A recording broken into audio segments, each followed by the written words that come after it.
12 rounds of drilling with Tony the Tiger. Again, like to spell, if you're in need of an attorney for immigration and or criminal law, hit up Eddie Garnica here in Sacramento. His number is 916-617-0507. He's the man that you'll need to help you set your situation straight. If you have a plumbing problem in and around the city of Sacramento, call Tony the Tiger Plumbing. That's me. 916-589-0455. We have a special guest today. And watch this. I don't know if all the other fighters do it this way, but this seems to work out for me. You meet these guys, they you know, or you hear about them, or you talk to them once in a while. They know who you are, you know who they are, and I don't know, man. For me, I still get excited about talking to certain people. You know, other champions and stuff. We have a world champion waiting on the line to have a conversation with, and for me, it's exciting because he's a good dude. I've talked to him here and there, probably on the phone. I don't remember. I don't think I've ever seen him. I'll ask him on that, anyways. But we have a special guest, and you're gonna like this guy. He's a really good dude.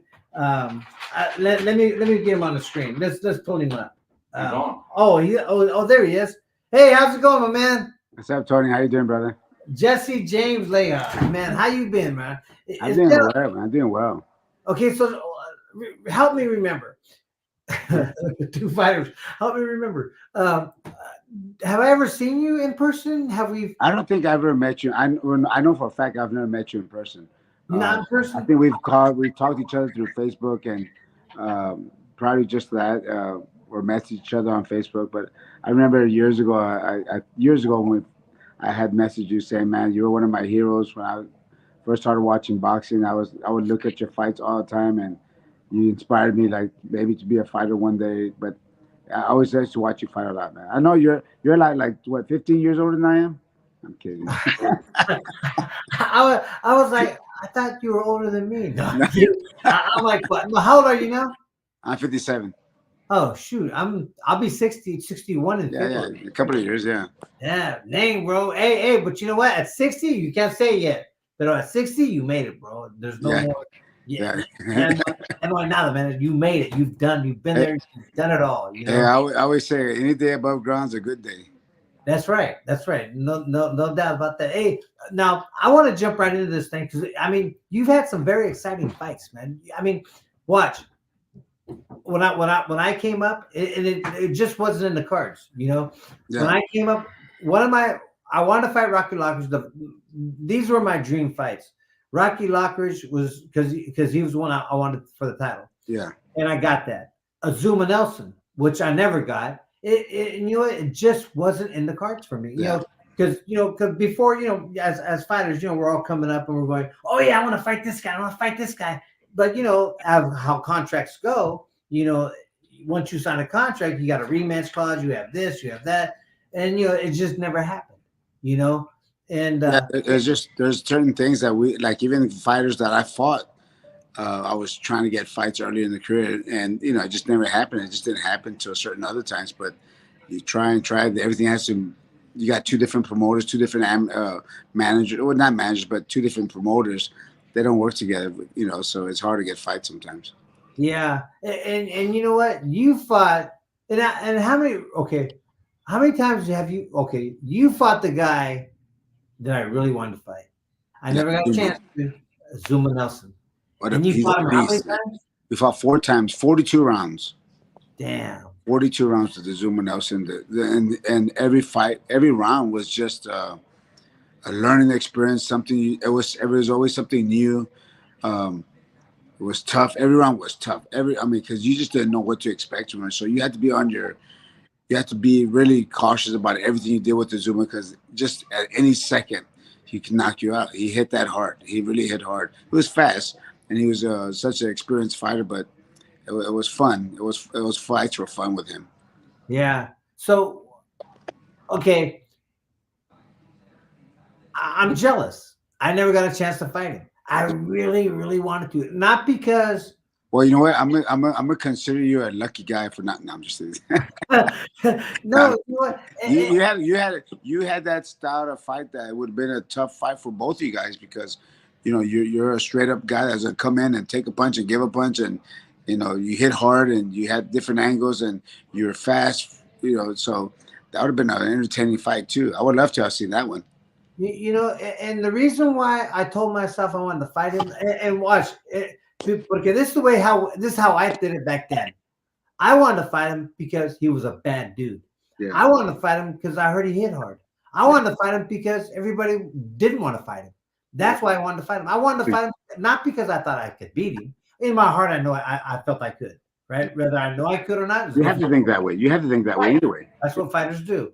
And Yeah. so in my heart, I thought I could. Oh, I could beat this guy. I could do a good tough fight. I could beat him. But you know, in reality, hey man, it would have been a dog fight. You know, Yeah. but that's what people want. You know, in our days, that's what people wanted. So that's what we gave them. You Yeah. know, There are people. I think and I, you know, I have. There's two different versions of it that I think, but truly, people want to see the crash, the car crash. Like, oh man, these guys are gonna go after it. Oh, look at the blood and guts, all that stuff. They want to see the car crash. People don't really want to see the. Some people do. I do nowadays, but some people don't want to see the the the beauty of boxing, the beauty yeah. of movement and slipping punches and landing a jab and angles. That's the true art of boxing that people don't really don't. I mean, a lot of people do care about it, but a lot of people just want to see the brawl and the knockout. But They want to see the knockout. I don't. When there's people, I know there's gonna be two people. Just that doesn't interest me. I want to see the art. I love the art. I'm an artist. I want to see the art. Yeah. Now you were more of of a boxer type of fighter. Kind of. No, Boxer, you know, I was a shorter guy. You know, I'm a shorter guy, and I always had to go forward on all my fights. All my fights, I went forward and do the attacking. But I did it with. I think I did. I'm not gonna say, but I think I did it with style and grace and movement and slipping punches, blocking punches. Listen, man, you can't look like this and gone through 57 fights as a pro and follow the best fighters. Well, you can't. No, I'm messing with you. no, I was gonna say, man, you got to hit a lot more than I thought. No, I'm kidding. Yeah, that explains it, right? Because That that's what explains old it. fighters Yeah. talk about. Hey, man, because people ask me, they go, man, because there's quite a few champions I've talked to, from our days, Yeah. and they go, man, what is he like? What does he talk about? I go, man, they're pretty cool. We just, there's,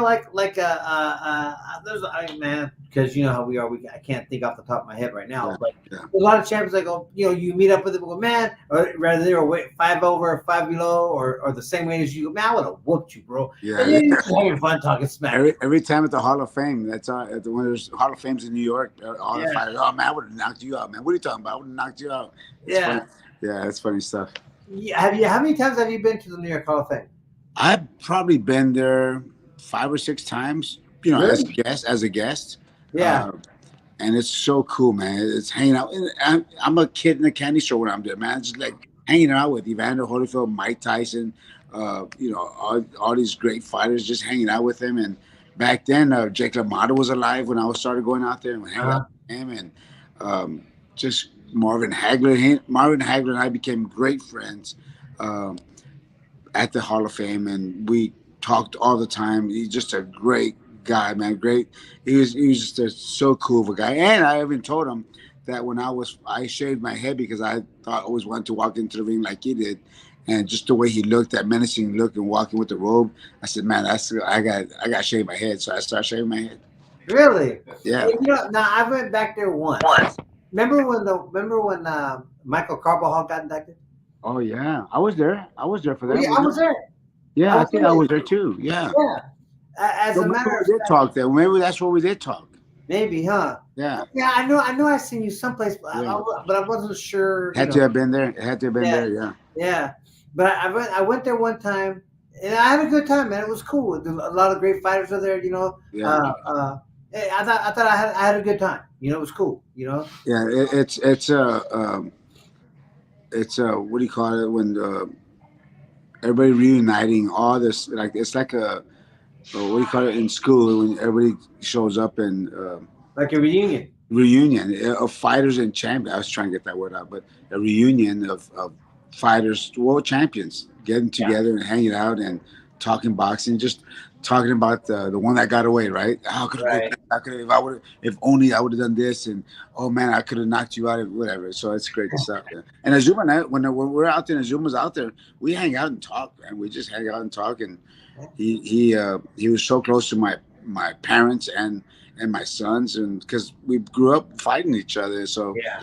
it was cool, It's a job, you know. And, Yep, and in the end, I think in the end, after it's all said and done, we all know it's just a job, you know. it's the And that's what job. we Yeah. did for a living, you know. Yep. So there was no now. What was your favorite fight? Who was your favorite fight Who was my favorite fighter? that you fought? Yeah. Oh, man, I fought so many good guys, right? Good guys, but like not and great fighters and good guys outside the ring. Like Shane Mosley, great guy. Yeah. I like you. I like that fight that I had with him. But even though it was a tough fight for me because I was explaining earlier, I had 17 pounds to lose in 21 days. I had 21-day notice for that fight, Wow. and I took it, man. And the thing that happened was I was hurt. That's why I was supposed to fight before that, and I was hurt. I got hurt. I got separated rib, and I couldn't fight. And then, but when that fight came up, they offered it to me. I said I'm gonna take it because when do you ever get to fight for three title belts in one night? So the Yeah. unification. So I took the fight, even though I took it hurt. I was, but you just take those fights, man. That's why we're fighters, man. We take Yeah. chances That's in the right. ring. That's I'm the not difference gonna say no to that fight. well, you know what? I think that there's a big difference between fighters today and yesterday. You know, Yeah.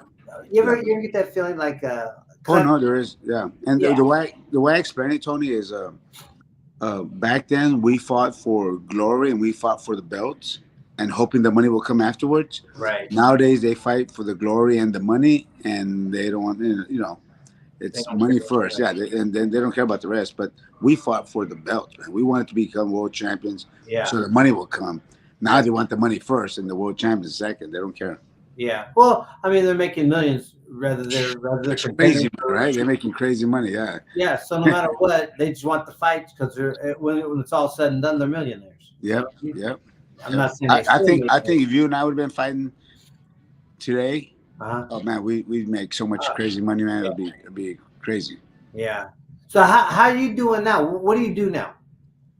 So now my sons and I've had a gym. I opened up a gym. I retired in 2005, 38 years old. Uh, Um, right off the bat, I didn't know what I was gonna do. I was like, man, what am I gonna do now? So I said, I'm gonna open up a boxing gym. I opened up a small boxing gym that was maybe 2,000 square feet. Had people come in. It picked up right away. We said, wow, it happened. Within 8 months, I rented a big building. Well, not a bigger building. It was like 4,000 square feet. And I was there for 17 years at wow. that building.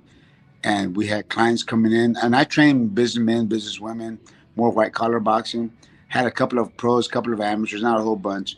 But my whole focus was on businessmen and women and stay-at-home moms, stay-at-home dads, young kids, kids that are bullied. And now I've had the gym now for 18 years. We Mhm. moved into a different building 2.5 years ago. It's 8,000 square feet, two Wow. story. It's huge.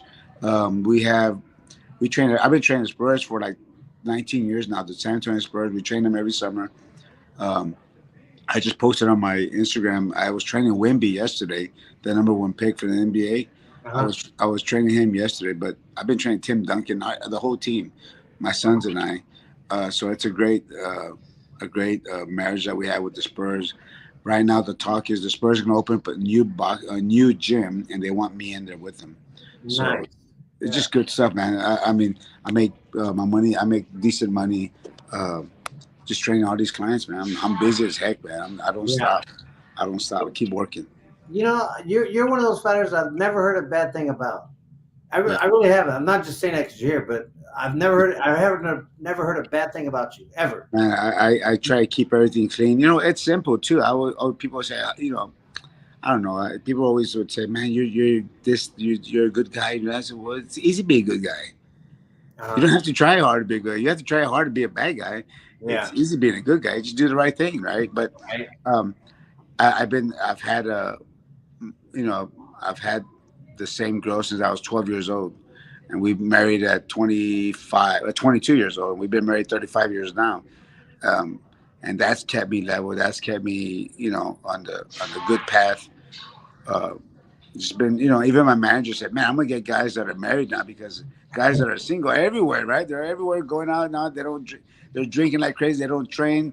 Yeah. I was married, trained, diligent. I was always focused, and being a family man, you have to be.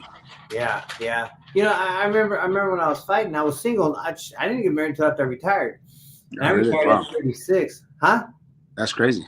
Yeah. And then, but you know what? I was always, all my life, watch, my dad used to be a boxer. He boxed in Mexico. He never boxed over here. He fought in Uh-huh. Mexico, had a few fights over there in Mexico, as pro fights. My brother Sal Lopez, he got to be number three in the world at one time. I think it was Wow. three in the world at one time. Then he got an eye injury, he had to quit. And I remember even as a kid, everybody thought my brother was going to be the next world champion at 140, right? But that was in the 83 or something like that. Yeah. So he got an eye injury in 80 and 83 or 82, 83 I think, and he had to retire at the end of 83.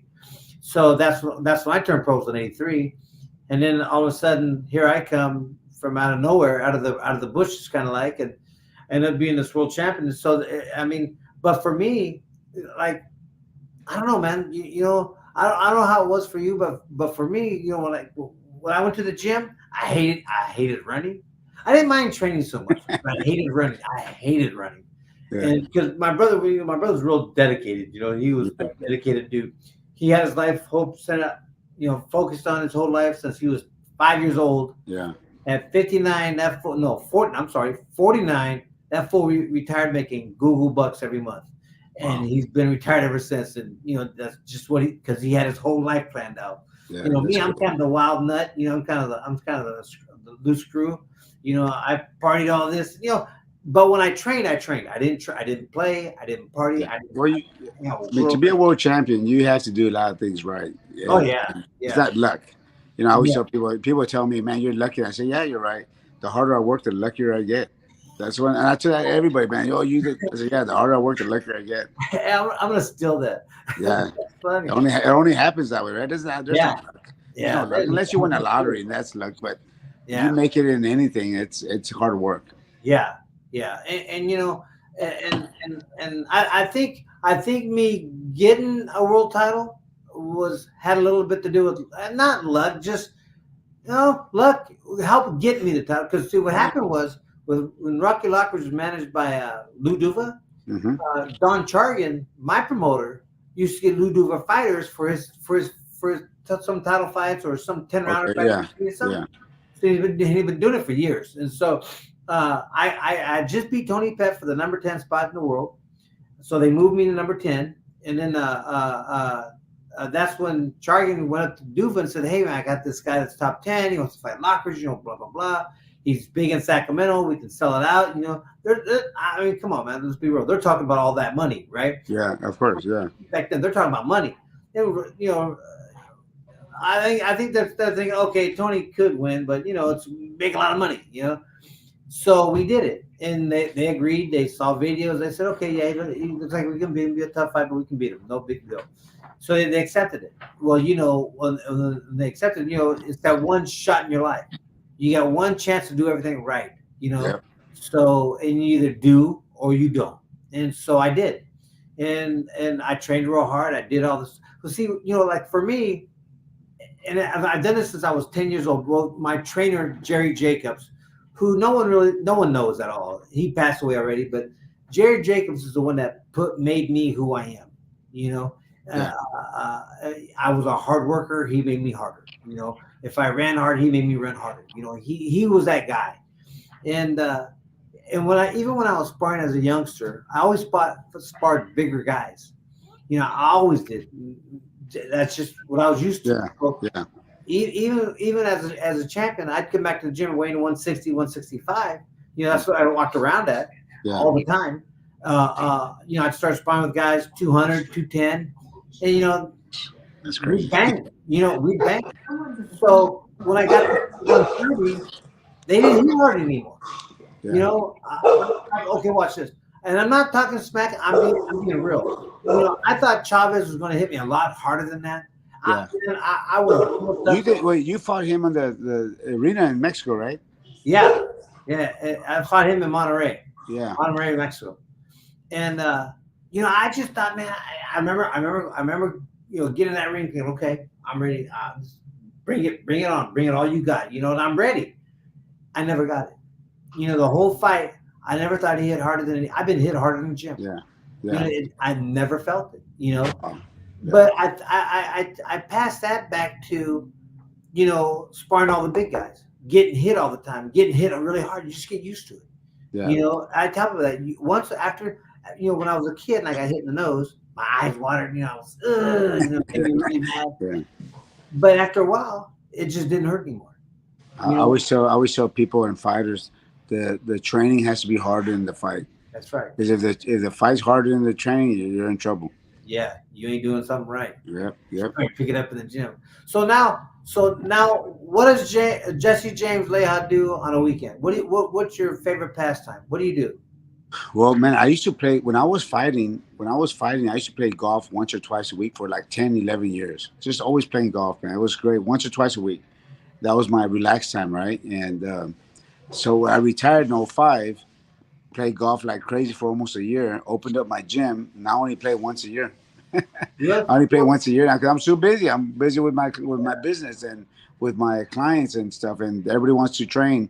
And on Sundays when I don't work, I rest. I rest my body up because I'm always doing mitts with people. I do about 20,000 steps a day of training clients. I do a lot of steps a day, right? And so I'm tired on Sundays, man. I just relax. But we always, my wife and I, we go dinners every Friday and Saturday and Sunday. Sometimes we go dinner with friends, hang out. But pretty low key though. I'm low key.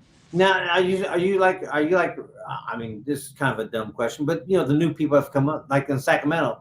Half people know who I am, half people don't. Or probably more than half don't already, because it's changing. Are you still getting recognized where you live at all the time? Oh yeah, all the time. San Antonio is a small. San Antonio is almost like 2 million people, but it's a small, big town, and everybody but the older, younger kids probably not, but everyone 40 and above, 35 and above, they recognize me. I used to. It was like they used to have the key to the city. Everybody knew me. That, the typical stuff. You've gone through that, right? Where in a restaurant you go to, people know you, the managers know you, whatever. But it's always cool. It's not like it was before. For before, man, it was just like open door everywhere. Every restaurant I want, no, your money's not good here. That type of stuff. Yeah. It's not like that anymore. But Hey, now you gotta pay, huh? yeah. Now I like it better the way it was. Or sometimes, but sometimes people pay like that. They some guys buy our drinks and thank you. People buy you food or whatever. But it's cool, man. I have a great name here in San Antonio, in Texas, but I have a great name here in San Antonio. Like I said, I could call the mayor. I could call any political person here in town. I could call the governor, and that type of stuff. And right.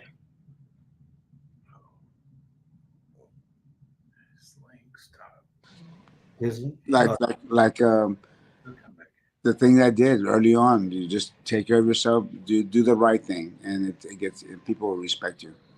Yeah, and I get that here too, but Sacramento's grown so much. There's a lot of people that don't know who I am or have never heard of me. Yeah, well, the younger kid, when the kids were 8, 10 years old, those kids are big now, but they don't remember. And I know I go through the same thing. People don't, but the older people do. Yeah, I do get some of those. Oh yeah, my grandpa talks about you. ¿Qué grandpa Cachiaca? Grandpa, I'm not that old guy. No, I love those, man. Those are funny, right? I get that sometimes, or I've heard of you, and stuff like that. My great grandfather knows who you are. Did they have cars when you were training? Yeah. Did you have to push a buggy? Yeah. Didn't you fight Jack Johnson? Yeah, hey, what's so funny as Jerry Jacobs, my old trainer, he always says he always called me Jack Johnson. That's funny. I haven't heard that in years. That's funny. Right? That's funny. And so like I mean, tell me a little bit about yourself. You have kids. What do you got going on? Yeah, I have my 2 sons, James and Dean. My oldest son James is 31. Dean is 27. They're both married. I have a one granddaughter who's 5 years old. My wife and I have been together for 44 years, 45 years. Been, Congratulations, brother. been That's together since we're 12 years old. Um, just man, my mom and dad. My dad started me in boxing. My mom still works. My mom just got into a car accident last Saturday, and it was pretty bad. She got broke her hip, broke her tailbone, messed up her knee. But she's tough, man. She's like 4'9", 91 pounds. She checked herself out of the hospital yesterday and was at home right now. So we're gonna go and check on her at the house. But she's tough, man. hey, you know what? There ain't no school like the old school, man. Yeah, I'm oh telling yeah, and you. three broken ribs too. Yeah, Oh, really? yeah, See, that's like my mom, man. They're just tough, bro. yeah, I mean, man. She checked you, herself out of the hospital and went home. She didn't like it there. you know, I kind of catch myself doing. That's Okay, it. watch. I don't know if any other fighters do it, but I've you know, because you have the old schoolers like the Bobby Chacones, the Hmm. Danny Lopez, the Ruben Yeah. Oliveras, all those guys, right? Every time we hung out and see them, we always talk smack to each other. Oh man, I would have whooped, and they're always telling me, I would have whooped you, I would have knocked you out. Ah, shit, I would have killed you. You know, we talk smack to each other, but then you kick back and like you're overlooking their fights, and you're going, damn, that boy's crazy. Yeah. Damn, that was a tough. I'm telling you, man, the Bazooka Limon and Chacon fight. Yeah, dude. I was here at the Sacramento Wow. auditorium. That was If anybody ever wants to watch a great technique, styling, I mean, with style and grace and slug, it had everything in it. But these yeah, guys could box. And I don't understand. There's some guys that fight that they fight and they're just slugging it out. yeah. No defense at all. That's not boxing. It's just called slugging. But when you see a clean boxing match that those two guys fought, man, Yeah. it was Hey, beautiful. a lot of people don't know. That's it. And I keep forgetting to say it all the time. But the first 3 years of my career Mhm. was Bobby Schoen's last 3 years.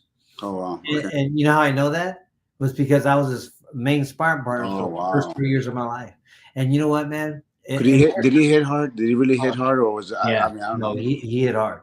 He was He heavy-handed, huh? he was just heavy handed. And Yeah. you know what? I remember I used to get up at 4 in the morning, go run. So I lived on my own. I was 17, lived on my own. I was 20, lived on my You own. didn't like running. I And didn't you live didn't on my like own. running. You didn't like running though, right? Huh? You didn't like running. No. I hated it, but I did it. Yeah. But I used to get up about 4 in the morning, go run. I used to work at a brick company, throwing brick, clay brick around all day long. That's And extra strong. from 6 to 2:30 in the afternoon, I meet my Jesus. trainer Will Edgington at Renfree Field here in Sacramento. It was a baseball field, baseball diamond. And then I would drive his boat to Oroville, which is about an hour and a half, so kind of sort of hour 15, hour and a half up north from Sacramento every day to go train in Bobby Chicone's backyard, right? Wow. And then I remember one time, I was beat to death, but I'd come every day. I never said no. And then so, man, dude, I had lumps on my face, on my head, on the back of my head, on top of my head, on my forehead. I had lumps everywhere. And it was so bad. My nose was this wide, my lips were fat, my eyes were swollen. I kid you not, that I had to wear one of the masks with the brass, with Yeah. the metal. The cage, yeah. Yeah, so I had to wear the cage, and it was heavy, and there was a heavy cage. So Will Edgerton was putting my helmet on, tightening it down, and I looked at the side of Bobby. And you know how Bobby's always in the corner doing this, kicking his legs and punching at the. Yeah. Get rid of the neck. He looked at me, but again, I'm 20, right? So he did this to me, and he looked at me like this. He went, like at the time, I took that as an insult. Yeah. And I don't know why, because I'm 20. So I took it like as an insult. So in my head, I'm going, you mother, I'm going to come back every day until I beat the living crap out of you. That's what I was thinking in my head. It didn't happen the first year at all. Yeah. So it went on. But, that's where, that's more places. See, that's been my sparring history. Yeah. I've taken beatings in the gym, and I've given a few. I think I've taken more than I've ever given, though. But that's to me, that's kind of where you develop who you are. How much are you? How much It makes you or breaks you, man. Yeah. How much are you willing to take? And how much are you not willing to take? I think it all comes from the gym. The gym sets the tone of how you're going to be. You But here's another thing, Tony. Is you know when you think about boxing, when you think know, about your career, you think about the sparring and training. You don't think about the fights. no, At least I don't. When people say, "How's your career?" I say, "Oh yeah, I think about." I think of the sparring and the hanging out with the guys at the gym and doing the every because you're there every day, right? You only fight camaraderie. one night, but you're at the Yeah, gym for weeks or 10 weeks at a yeah. time. That's where you love the sport because of the training. Not the fight was just one night. I spar with Pernell Whitaker all the time. Oh, dude, how was that? Yeah, it was awesome, man. So it was funny because my dad was my trainer, but sometimes we would go to Houston and train with Ronnie Shields, Huh? and Remember him? I would train with I was sparring with Pernell Whitaker, and then when we would do sprints, you know how we did sprints. Huh? Ronnie Shields, we would go to the park, what's the Memorial Park in Houston. We had a flatland, park, and Ronnie Shields would throw the football at us, and I would take Pernell Whitaker, and he would run sprints, and he would try to get me on the run 10 out, flat out, whatever, angles. Just we Uh-huh. were playing football. That's how those were our sprints. It was so much fun, because it wasn't the same regular sprint, but you're running after him, or then you're the receiver, he's the defender, and stuff like that. But we Yeah. had great training, great sparring. I learned a lot from Pernell because I didn't want to. Because sometimes, like I always said, I'm gonna fight a right-handed guy, and he said, "You want to spar?" I said, "No, I'm gonna fight a right-hander." He goes, "James," he goes, "punches are punches, don't matter what angle they come from. Learn how to fight every angle," and that makes sense. That's spar. So I would spar him all the time. We became, good friends, and I actually saw him about 4 months or 3 months before he passed away in Vegas, and we took a picture together. Then he died like 3 or 4 months afterwards. And, and watch this. I tell people all the time, I've never met him. I would have loved to have met him. Mhm. I never had a chance to meet him. But Yeah, I tell people all the time. I go, you know what? Everybody talks about Mayweather. I go, not even close to being the same. They go, Mayweather's a mover. He's going to get out of your way. I go, yeah. Pernell Whitaker was standing right in front of you. You could throw 100 punches and never hit him. Yeah, he He was moved that that hair a good. lot. Yeah, I learned that, man. I learned that how to bob your head, move your head, slip it aside. You can stay in front of him. Don't get tired. He was said you can stay right in front of him. You don't have to keep. If your hands aren't moving, your head better be moving. If your head's not moving or hands, your legs better be moving. Something has to be moving. And man, I took it to heart, and I think it helped my defense a lot. I learned a lot from Purnell. Yeah. A Hey, lot. do you ever think that, man, that you were just lucky, and meaning you were lucky to be where you were in that time, to meet the people, to train with the people Oh that you yeah, no, that was now was it luck or was it because I earned that hard work and luck? right? Because if I didn't work hard as an amateur, I made it to the Olympic trials in 1988, and that was hard work. I only had 32 fights when I went to Olympic trials in '88, and I lost to Kelsey Banks, Uh-huh. and then I turned pro after that. But man, and after that, my manager Lester Bedford was with Main Events, doing stuff with Main Events, and so I would go to camp with him in Florida or in Virginia Beach or in Houston. I was in camp. Evander was there, Major Taylor was there, Arturo Gotti was there. Uh, so I was always around good people, always training. Oh, but I had to earn to to stay there. I wasn't just messing around. I was working Yeah. hard. Yeah, yeah. You well, and that's kind of atmosphere you kind of have to. Well, for me, I kind of wanted to because I Yeah, want to keep up with everybody else. yeah. We're not the only ones thinking that. The other guys too, because to Oh them, yeah, you're the man. To yeah, you, you're the man. So everybody has that same. It's that same. I assume it's that same for everybody. yeah, Like when I fought Chavez in Mexico, there was Trinidad. There was, oh my God, I can't remember all the people that were yeah, there. yeah. Oh, let me tell you the story. One time we were training this big old gym, right? And in this big gym in Monterey, there was closed off sections. There was a closed off section for with just a door, closed door. They had a box ring in one, speed bags, heavy bags, doubling bags. Everything was closed off so that nobody can see. And so we're going to spar that day. So we're in the room with the gym. All of a sudden, because the tops are all open, you just can't see inside because they're walls, right? Hmm. And so, because they're all rooms, and so in one room, someone's hitting the mitts, and it's bam, bam, bam, bam, bam, bam, bam, bam, bam, bam, and I'm going, holy shit, who's that? Because now, mind you, we're still, I think, about maybe 3 weeks from the fight, so we're still pretty far away. And this dude sounded on, dude. He sounded on, and I'm going. That's a little bit too early to be that on, right?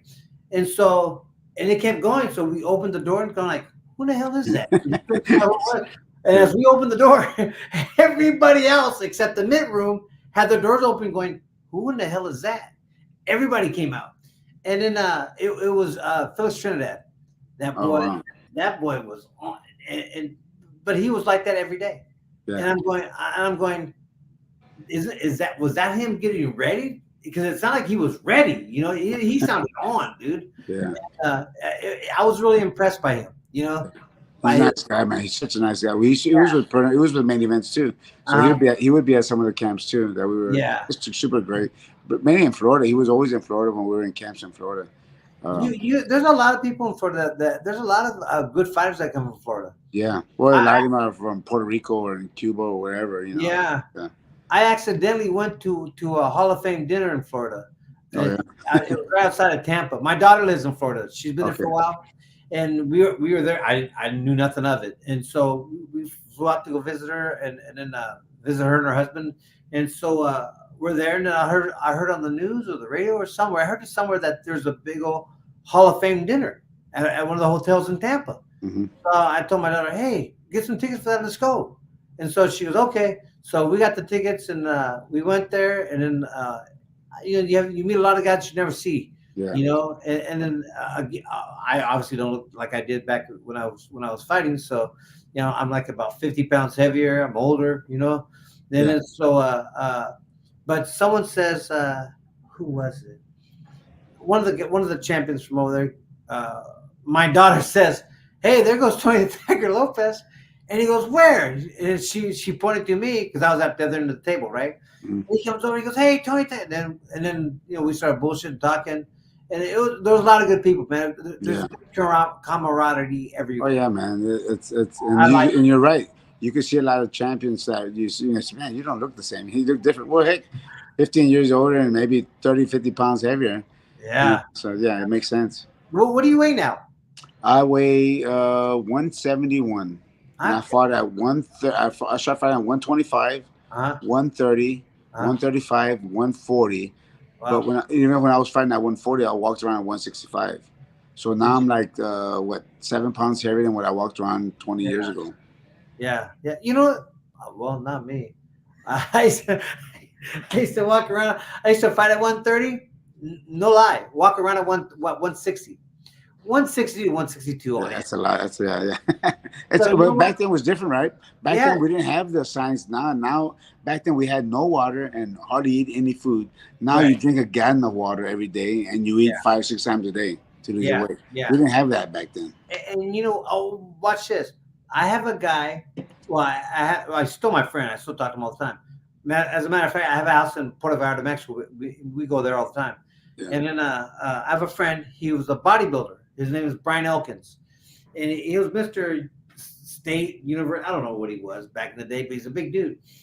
And I met him in Stockton, California, one time, and then I had some fights over there, and then we became friends. And this is years ago when I was fighting, and I was having trouble making 135.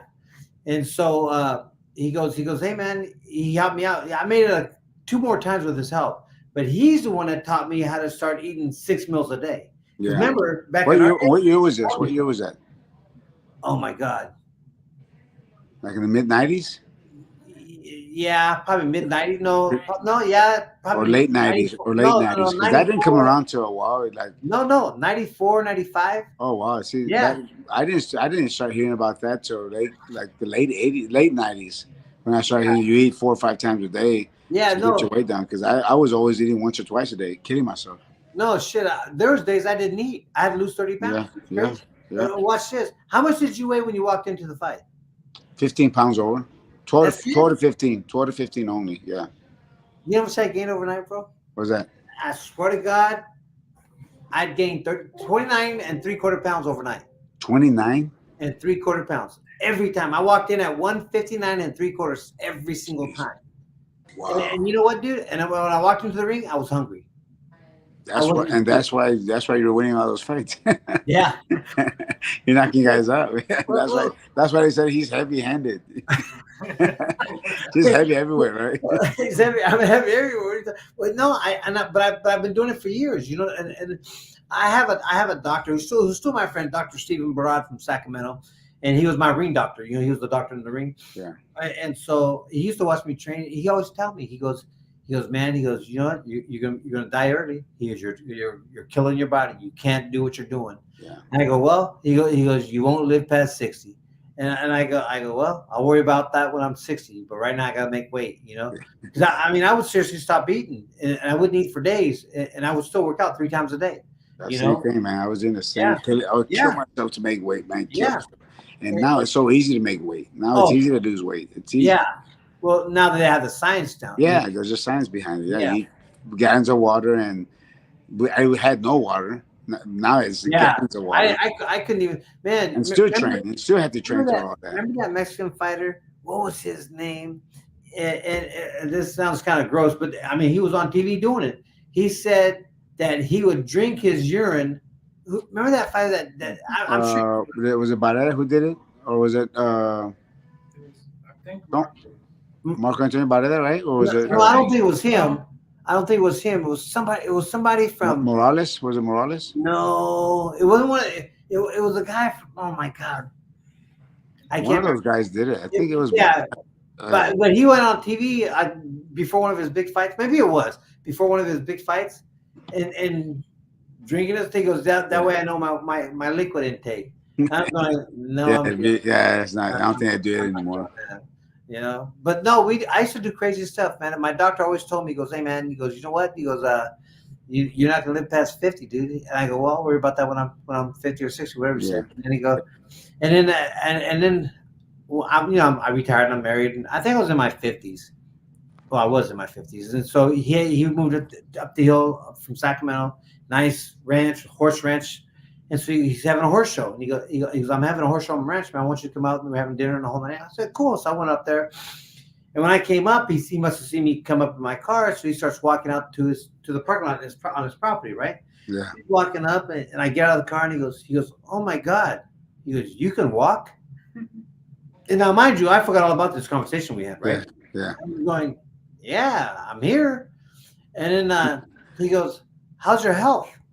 I'm going, fine. I'm never really sick. And he goes, really? I go, yeah. Because I have no idea. I'm thinking, what? Why is he, whatever. And so he keeps asking me these medical questions. And he goes, remember that conversation we had when I said you wouldn't live past 60 or 50 or whatever he said? And I go, yeah. And I go, yeah. I go, I think so. He goes, yeah. He goes, because the way you were dying. I go, yeah, I do remember that. And he goes, yeah. He goes, man. He goes, you went against everything I learned in medical school. He goes, you did the opposite. Wow. He goes, how you're standing here today. Did he get upset because he goes, God damn, I put money on you that you were that? No. You know what he told me? He goes, Damn it. You should be dead by now. No, he goes, hey, when you die, can you give me the rights to, look at your body, check you out? I want to see. He goes, man, there's something about you that's not right. He goes, man, you did it. He goes, by all accounts that I learned in school, you should be dead. Yeah.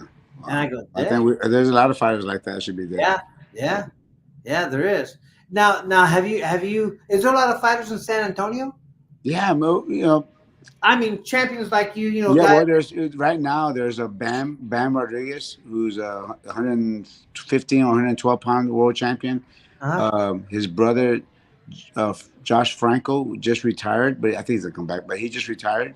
He was a world champion at one point. We had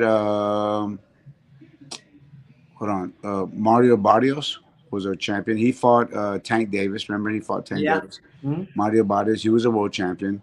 And then during my time was John Michael Johnson, Robert Pekin Quiroga, and myself. We were the first 3 world champions of San Antonio. Yeah, I forgot about those guys. Now, what are they doing now? And then don't forget, back in the day, Tony Ayala was a good fighter, but he passed away a few years ago. Yeah. Mike Ayala, those guys, the Ayala brothers. But we're the first 3 world champions in San Antonio. John Michael Johnson, Robbie Quiroga and myself. Now, do you guys ever get together and I see them guys every once in a while, but not really, man. I'm so busy doing stuff. But back you're in the doing day it? when we were fighting, we would hang out and whatever. Not best of friends or great. We are good, just friends. But we all had, we lived in different parts of the city. But whenever we saw each other, it's a cordial respect. These are Right, world champions, man. It's a respect all the way. right. Um, so that type of stuff. Even the guys I see now, the champions now, it's always a respect, man. These guys did something that not everyone can do, and it's a respect all the time. Now, do you do a lot for your community out there? I mean, besides, I know you do it with the training, but I have the longest running golf tournament here in San Antonio, which is going to be 28 years now, and all the monies that we raise during the golf tournament go to a charity, which is the special needs. It's called the Miracle League of San Antonio. We have a baseball league of 250 kids that are special needs and they play baseball. Either they have wheelchairs or walkers, or they have beds, whatever.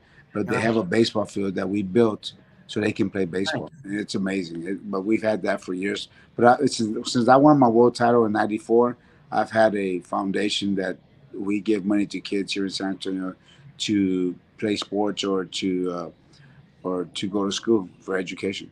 now do you still have that? Yeah, I'm sure. That's what we have. I have the longest running golf tournament, and Oh, really? we're going on 28 years now. Well, how come I never got invited? Do you play golf? Really? What? You gotta play What? golf, man. What's your handicap? What? What's your handicap? My left and right hand. I used to be a 11 handicap. 11. Yep. Wait. You have an 11 and you have a golf tournament? Really? You know how good that is, 11 handicap. You know how good that is. Is that good for Texas or because over here? That's good for everybody. No, for real. Yeah, Then you they really say don't there's a want- saying. I don't know what it is. They're saying there's a saying where 75% of the people that play golf on just weekend golfers, whatever, Oh, I know. Yeah. don't break 100. Oh, yeah. I was No. I was shooting in the 80s. On a bad day, I'll par out. Yeah. Oh, that's good. bad Then day. you're good. Yeah. Yeah, I bet you yeah. your best club is your foot wedge. No. I got some really good clubs. I'm seriously really good. Okay. Yeah, I thought you were gonna say your best club is your foot wedge. No. As a matter of fact, I win tournaments out here left and right. Awesome, man. That's good. I don't.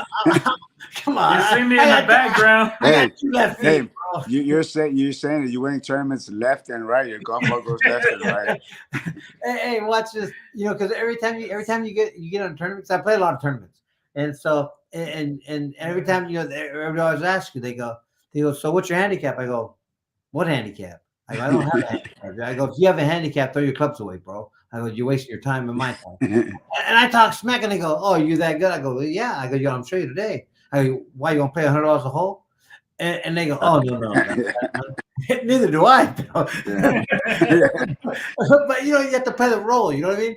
And you have to just pretend. What is that? Make it till you fake it till you make it. Fake it till you make it. Hell yeah! I mean, that's what I do, man. Hey, you know what? You know what? If you ever come to California, would you come to California for a tournament? Oh yeah, I'd love to, man. I'd love to. I haven't been in California in a while, but I'd love to. Man, I'm gonna get you invited to a few golf tournaments out here, dude. Be great, man. We have a Sacramento Sports Hall of Fame that would be good if other fighters or baseball players from other places, would come, and just we'd fly out, put you up the whole 9 yards. Yeah, that'd be great, man. Appreciate that. Have a good weekend. I'm gonna make that happen for you, man. Because you've always been that'd be cool, man. Yeah, man. I've never heard a bad word about you. No, ever. You haven't talked to my wife. No, don't let her talk to mine either. Yeah. No, my wife is good, man. She's cool. I've been married. I got married when I was 36. Wow, man. And you know what? I think I was lucky. I didn't get married till I was 36. Yeah. And it took me, I knew my wife. Watch this. This is a trip. I knew my wife 22 days before I married her. Wow. So I didn't even know her at all. Yeah. And she was a bodybuilder. So she had these big muscles everywhere. She had chest muscles that protrude up here. I mean, she had legs that die for. Oh my God. she was just, and to me, she wasn't manly, but she was more than a fitness girl. But because she Yeah. was, dude, she put 45 pounds on a bar and started dropping them things, man. She was strong. Yeah. And then but I don't like a woman that looks like a man. I like a woman that looks really fit, and Yeah. her legs were just, it was just it, dude. I mean, and seen her at the gym. I never talked to people at the gym because I don't mess with people at the gym. And then Yeah. one time I seen her at the Secretary of State building and turned around and there she was, and we started talking, got her number. We went out. I told her I'd give her a call the weekend, and watch, dude. I know, even when I was single, even when I was single, I never went on dates. You know what I did? Yeah. I'd say, I called someone up and say, "Hey, man, meet me at the club. I'll be there about 11." Oh yeah, yeah, yeah. I understand. Yeah. So I've always did that. Or I just meet people out. And me, I mean, it's just me. But I was never really chase girls. I'd go out and hang out with my buddies, or go party, get tore up, party out, just party, and then meet girls, So I never really took girls out. I think she was probably the third female I ever took out Wow. that I actually went to go pick up. Other than that, say, hey, meet me at the club, or I don't know where I'm going to be tonight, Well, you know what? Like you said, you go to the clubs and everybody gets drinking. It's probably easier to pick them up when they're drunk. Yeah, yeah, yeah. For me, anyways. I'm messing with you. I'm messing with you, man. And so we got married, and watch this. This is no lie, and she knows it too. There was a time in my, 'cause we just had, them catch phases when you're single. Hey, girl, what's up? Damn, you fine, and all this stuff, because you're single and you're trying to pick up, right? Well, a pickup line back in the day was, "Damn, girl, I'm gonna marry you one day." It was just a pickup line, Yeah. and it was the line I was saying when I met her, and then so one day we're going out, and we went out 2 weekends straight, right? Which never happens for me. And then so I think somewhere during the second week and the third week, I kept telling her, "Girl, I'm gonna marry you one day," And I was seriously just talking smack. I didn't really feel it or think it. I just go, "Man." Wait, she told you that? Or you told her that? Oh, I told her that. Okay. No, she told. I know, right? Girl, I want to marry you in that. I thought she was So telling watch you this. that. So watch this. One day we're driving down by downtown Sacramento, right? Yeah. And she goes, I go to her, and we're just having a good conversation. I go, "Damn, girl, I'm gonna marry you one day." She goes, "Well, just shut up and do it." Dang. And I thought, and it kind of caught me off guard, for real. I mean, she knows the story. I tell her all the time. And so, I went like, "Oh, okay." I go, "Okay. When you want to get married?" And she goes, "Let's do it this weekend. It is Thursday night."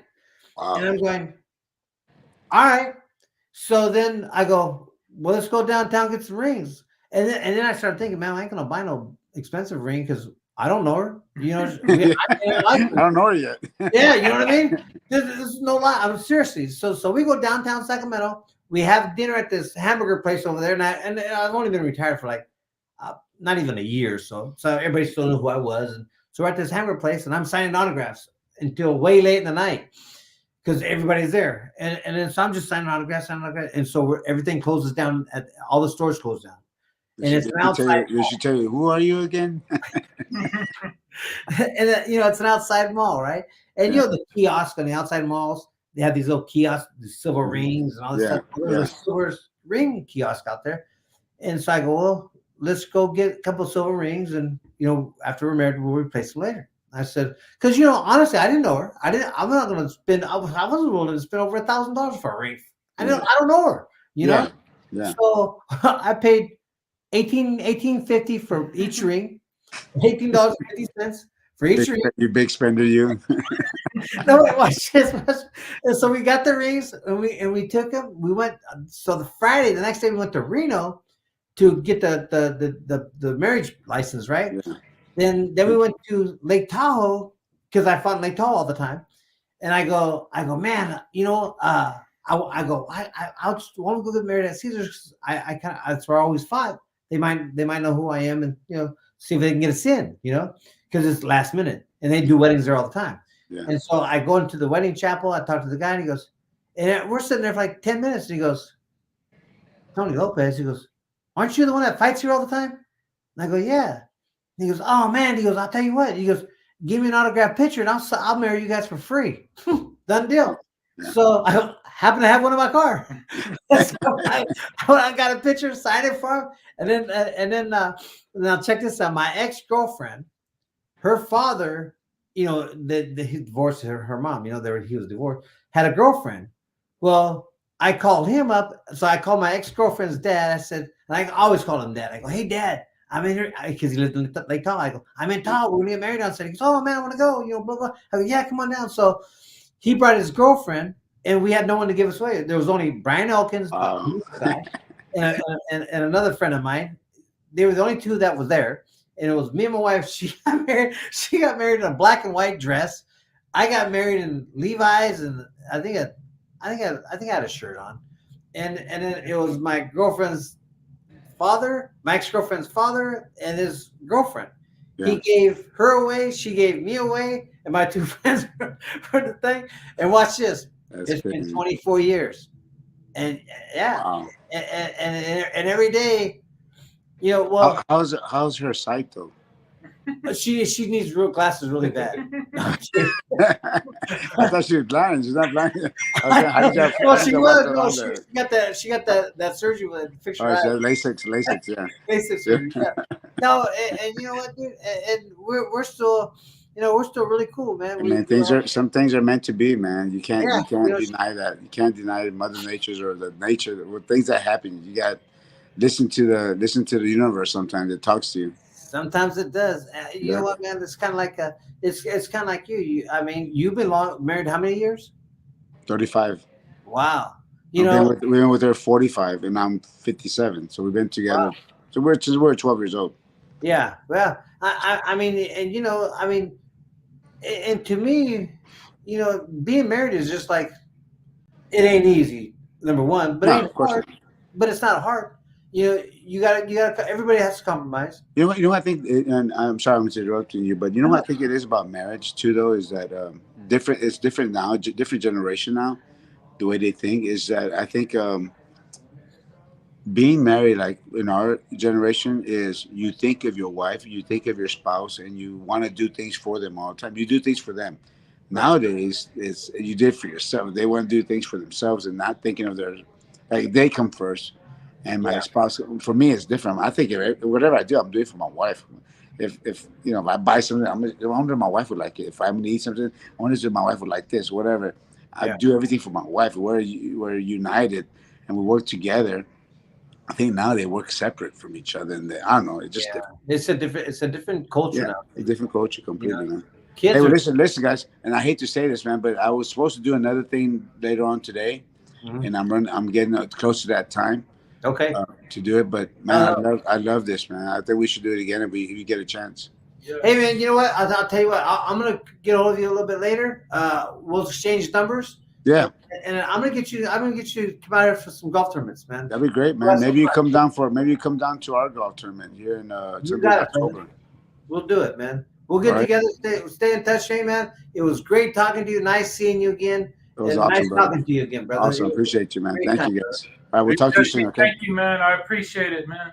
No worries, bro. You got my number, right? You have my number? Yes, I have. Cool. All right, Tony, send me your number, okay? We'll do it, brother. All right, we'll talk to you soon. All right, bye-bye. He's a good dude, man. He good demeanor. He does. He's a really good dude. Okay, we got to broadcast? Yeah. And then what? That's it?